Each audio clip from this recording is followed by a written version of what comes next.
Ladies and gentlemen, welcome back to another episode of Tea Time Distinguished. I'm your host, Distinguished. I have the opportunity, pleasure, distinct honor of interviewing one of my good friends. I definitely have known this young woman for a very long time. Very excited to finally have her back on Tea Time for season 2, Miss Shavonne. Hey. AKA MLNNNYC, y'all. Right. What's going on? What is going on? Everything and then some. Okay, that sounds like that's a lot. It is just mainly a lot of planning. Okay. Working on consistency so that what I plan will be thorough. Is that your New Year's like slogan? Is that like the wave consistency this year? You weren't consistent last year?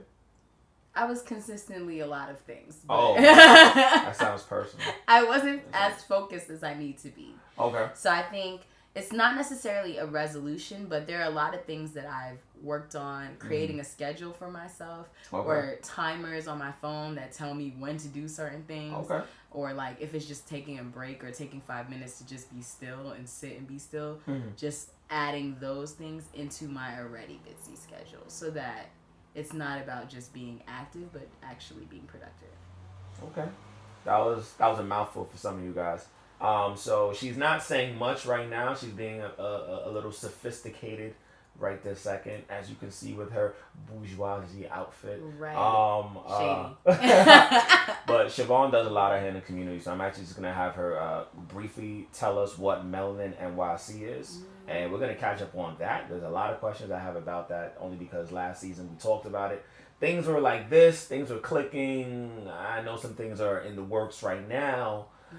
Things are still clicking. They're clicking on another vibration right this second. So, Shavonne, tell people about what is MLNNNYC. Right. So, MLNNNYC is a Black girl collective blog, but I would consider it more than just a blog. We're a community organization. Okay. So, we do a lot of like hands-on work in community, whether it's like through our potlucks, our vision board parties, our sister social, where we bring in guest panelists to talk about just different fields or different areas of expertise as far as healing yourself, so that we can all just in general become the best version of ourselves. I think that's everyone's goal. So we just kind of connect from that level. There's a lot more that I feel like we've done, but I feel like we've been in this transitionary period where we're just shifting. Does that make sense? The sisters in the circle, or you mean like the organization? The organization, just like our work has been shifting. So in the first 2 years of MLNNYC, we focused solely on spending the first 2 years shooting a lot of Black-owned businesses, artists, just really building the platform in that on that strength. And that's a lot of what our online publication is about. Okay. But our workshops and our classes and our community work is literally just about healing. Okay. So we've been in between. Okay. So MLNNNYC for the most part is a sister collective that focuses on strengthening sisters in terms of, I'm assuming, education, community, cultural.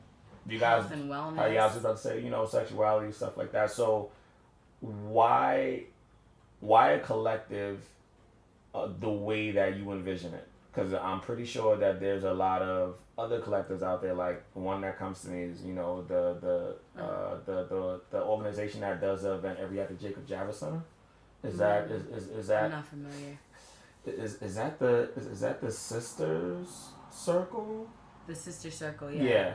The circle of sisters. Circle of sisters. Right. So what separates you from an organization like that, and or what are some of the steps that you need to take now, being young in your organization, to get to the level that they're at?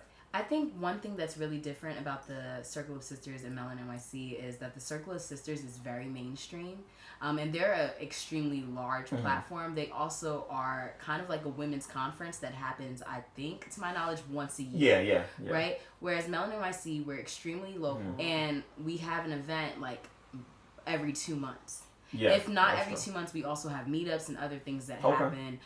Whether it's just like, okay, we're all here, we're posting our location, and we have people meet us there, or we schedule or plan for there to just be a moment where we're reflective with one another. Right. I think that it gives us a great opportunity to actually have one-on-one, as opposed to Circle of Sisters and a lot of other women's organizations that have an extremely large platform. Right. They're, unfortunately, they become oversaturated after a while. Okay. So it's more of a network. It's a networking space.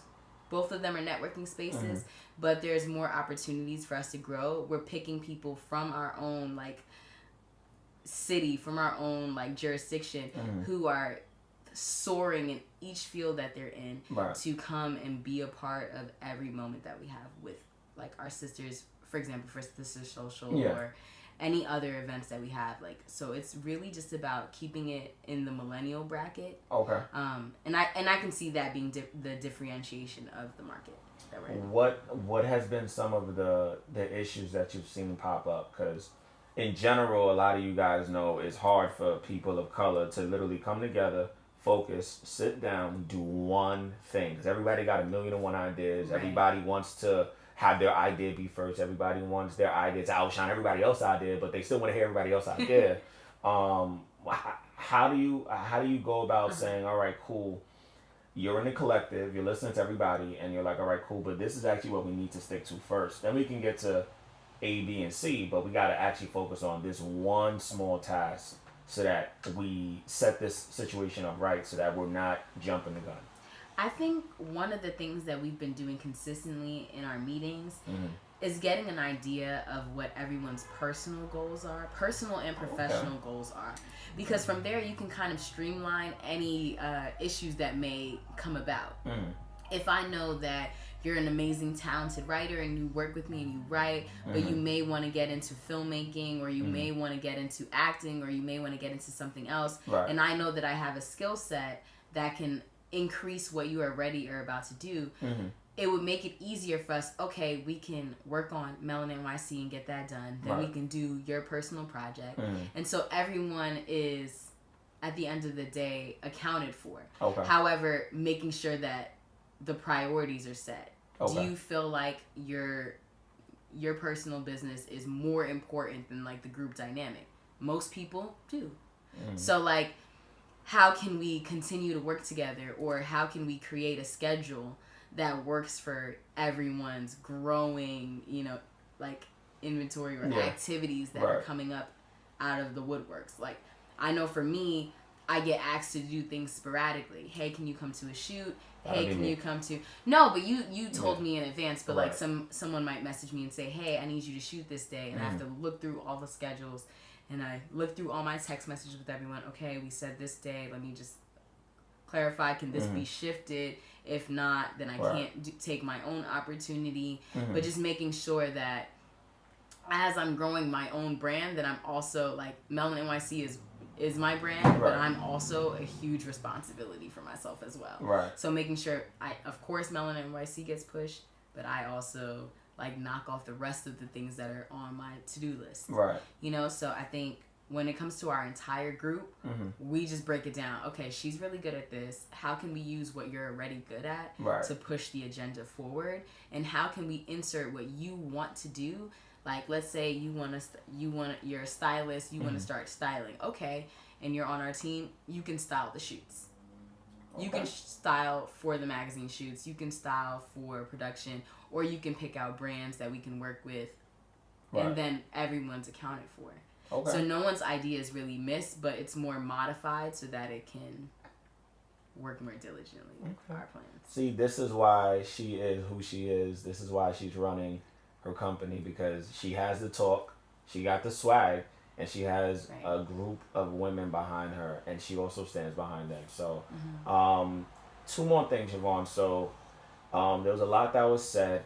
So my question is, now that we've just entered a new year, Happy New Year, everybody.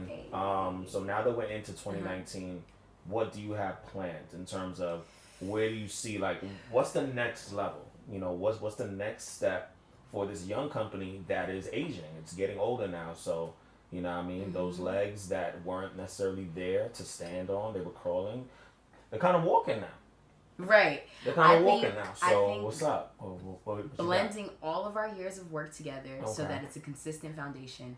Shooting a lot more. I know Okay. that when we first started, like 2015, 2016, we were killing with content. Like we were putting out content every Tuesday and Thursday. Yeah, I Literally remember that. twice a week we were dropping Yeah, I remember that. footage for a year. Right. So like getting to a point where we minimize that Okay. overload, but we're still putting out visual content. We're still providing events. We're doing meetups.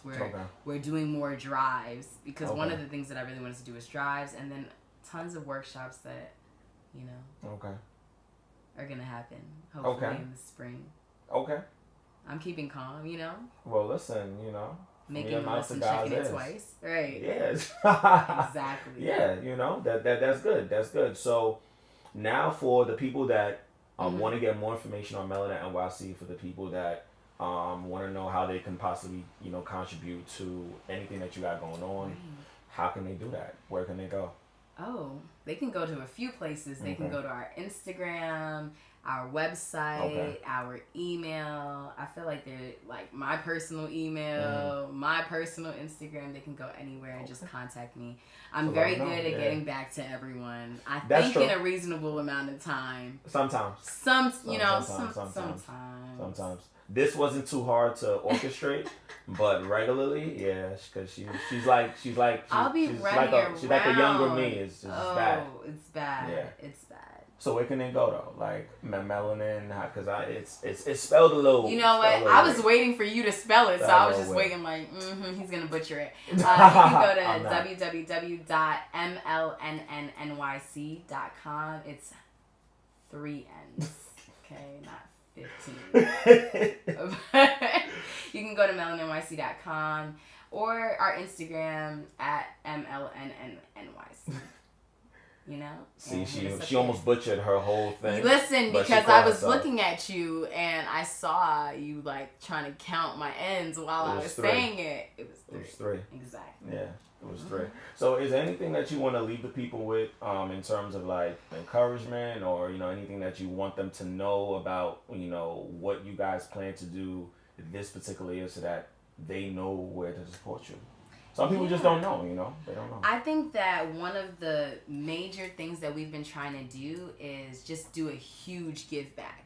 Okay. And I have a passion for kids and working with kids. So being able to like place ourselves, even if we have to do a guest visit at schools, like I would love and my team would love to show up at different schools, universities. If you have anywhere that you want us to be, just let us know, email us, contact us, and we are down to come through. Alrighty. Well, ladies and gentlemen, thank you guys so much for tuning into this beautiful episode of Tea Time with Distinguished. Again, my name is Distinguished. I had the distinct honor of interviewing Miss Shavonne from Melanin NYC. Be sure you support everything that she's doing on all of her platforms.